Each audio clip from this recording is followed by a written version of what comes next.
Hello, everybody. Get off my lawn cards. I'm Dan. Welcome in. This is episode 56. And the topic today is the Cleveland site as a national. And I've been watching a lot of videos as we're getting closer to the national. We're just about turning the calendar into July. Once we do, then we're about 3.5 weeks away from the national, which is hard to believe. You kind of look forward to this all year, and then it's here, and you go there, and then it's gone. And that's kind of the way it happens every year. So today I want to talk about Cleveland as a site for the national. It seems to me that there's some people online that are not big fans of Cleveland, and so usually that's my job, is to complain about this type of stuff. But I'm not going to complain about Cleveland. I like Cleveland as a site.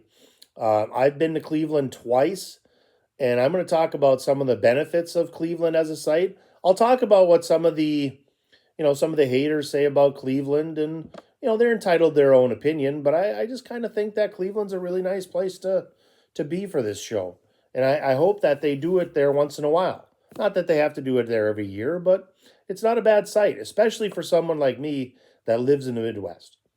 Like, I understand if you live on either of the coasts, you know, maybe you want to go to a city that's got a little, maybe you want to go to a site that has a little more, pizzazz around it.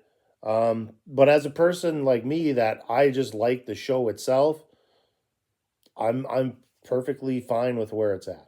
So, um, let's talk a little bit about the complaints that people have about the National in Cleveland. I tend to think that those complaints are pretty superficial. They're pretty superficial. People will talk about, oh, the Wi-Fi is kind of spotty out there.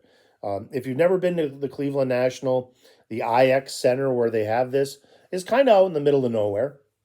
And Wi-Fi can be a little bit spotty there. But the remedy to that is, if there's cards that you are looking for, do a little research pre-national, know the comps. People use their phone usually for comps. That's why they want Wi-Fi. Know the comps going in, especially for bigger cards. Okay, if you're going to drop $1,000 on a card, let's say, know what the comps are before you go to the show. Are the okay? The comps on this card about $700. Then put it, use the notes app on your phone or whatever you do for it, and so you have it there at your fingertips, even if the Wi-Fi is bad. So problem solved. It is the IX Center. I will admit, is kind of out in the middle of nowhere.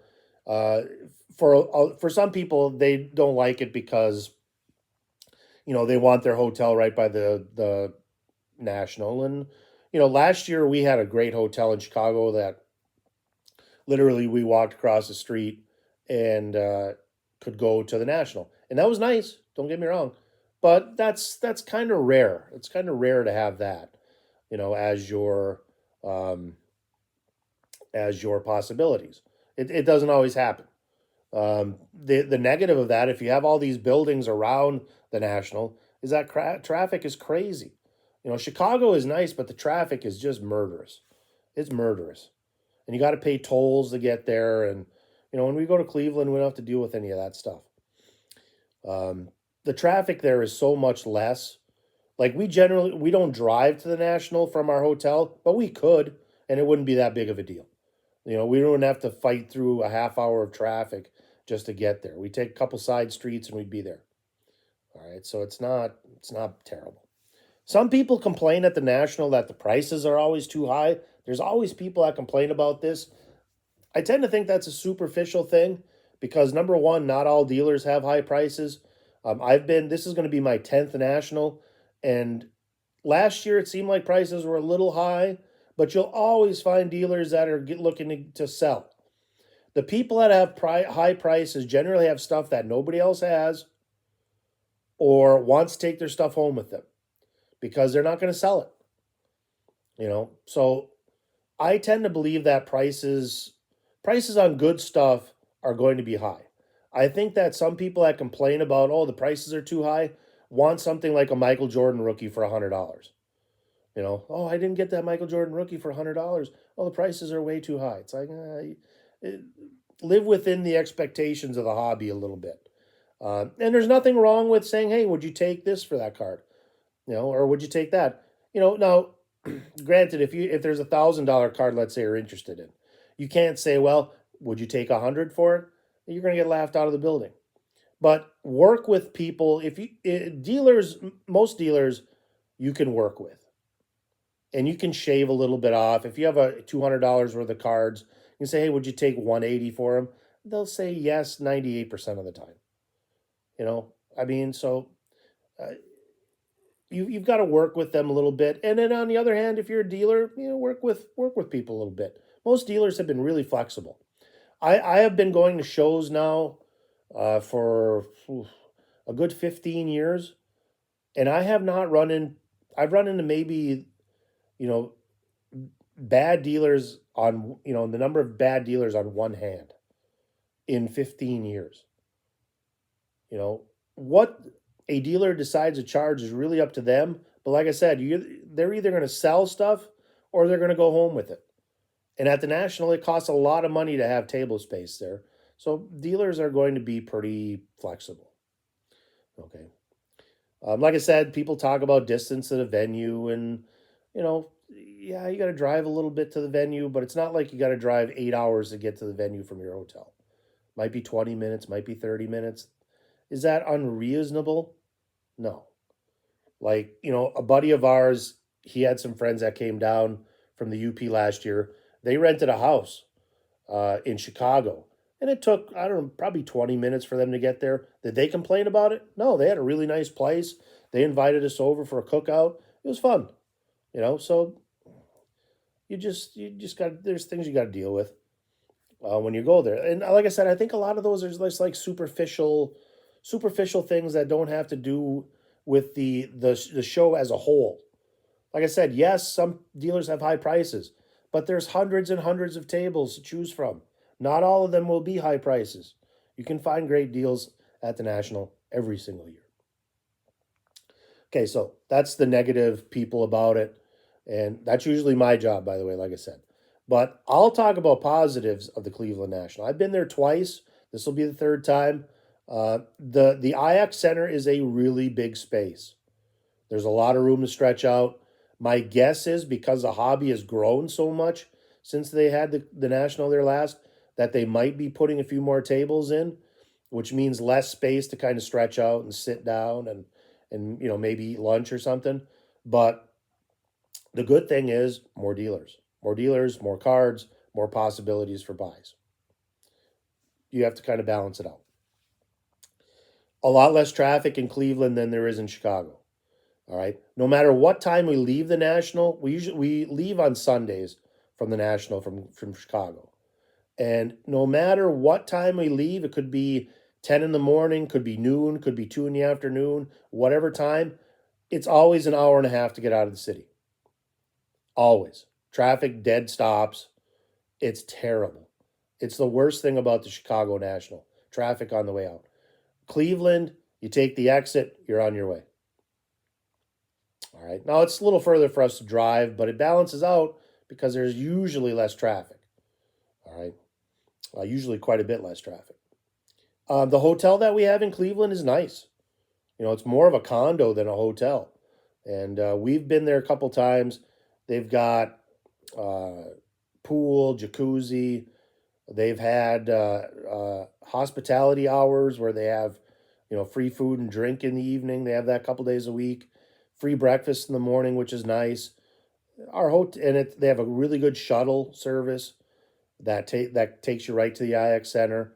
Like I said, if we don't want to use the shuttle, we can drive. It's not that far. I would guess it's less than 10 miles, probably closer to 5 miles. So if we let's say have an eye on something bigger where we want to take, my vehicle there, we could do that. It's not a big deal. We just save a little money on parking every day if we take the shuttle.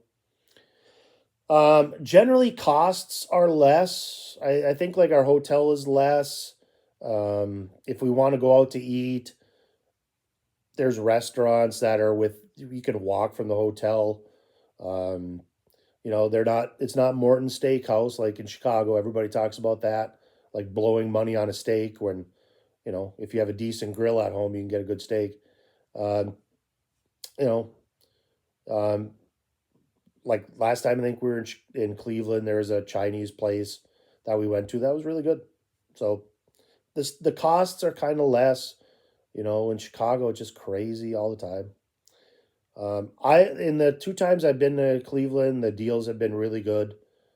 I've bought a lot of stuff. All three of us that travel together have bought lots of stuff from Cleveland. So the deals are there, just like the deals in Chicago, or if you go to Atlantic City, I'm sure it's the same. Um, Going to the National also gives me ideas for what to look up on eBay. Some people say, "Well, I want to cut all the costs and just shop on eBay." Sometimes it's hard to come up with, "Well, what are you looking for on eBay?" For me, going to a show doesn't have to be national necessarily. Gives me ideas on, uh, you know, what to look for. There's so many different cards and variations and colors and all kinds of stuff that the National has so many options to just look at cards. And that's the big thing I get out of going to shows is just like what's out there. What's out there that I could buy. And so like I said, in the IX Center there's been a lot of room. The IX Center is so big. They used to be, I mean um, the original purpose of the IX Center was to build World War II bombers. So to give you an idea how big that place is, um, traditionally there's been like I said, a lot of places to sit. If you want to take a 20-minute break from being on your feet on the cement for hours, there's usually a lot more places to sit and relax than there has been in Chicago. So the other option, people are saying, well, I want to go to Fanatics Fest in August and take that in. And that's fine. That's cool. Like if I hear that Fanatics Fest is really awesome, I might go there too next year. Fanatics Fest is in New York City in August. Uh, it doesn't, from reading the description, it doesn't read like a card show. And I don't really know exactly what this is going to be, but it doesn't read like something like I'd be interested in, like compared to the National. But we'll see. If people go to Fanatics Fest and there's lots of footage of it and it looks like it's really cool, might go there too. Fanatics kind of dipping their toe into card possibilities and meeting people that are collectors and stuff, and that's not necessarily a bad thing. But with the National, I know what I'm getting. I know what I'm getting. It's a Super Bowl of collecting every year. There are a lot of really good shows across the United States throughout the year. I've been to many, the Ship Show, Lansing, Midwest Monster I was at a couple years ago. That's a really good show. But they even the people that run those shows, I think would admit that the National tops them all as far as size and scope. Um, so I'm gonna keep going to the National. I'm gonna keep going to the National if they have it in Cleveland. You know, for us, it's a few hours drive. It's a little further drive than Chicago, but like I said, there's a lot of positives in Cleveland. Next year, I'd probably do a video on the positives of Chicago. Chicago, there's a lot of good things going on there, but for the haters of the Cleveland show, I just don't see it. And like I said, the complaints that people have tend to be pretty superficial. So hopefully you go to the Cleveland show and hopefully I see you there. Until next time, Ketos, thank you, and we'll see you down the trail.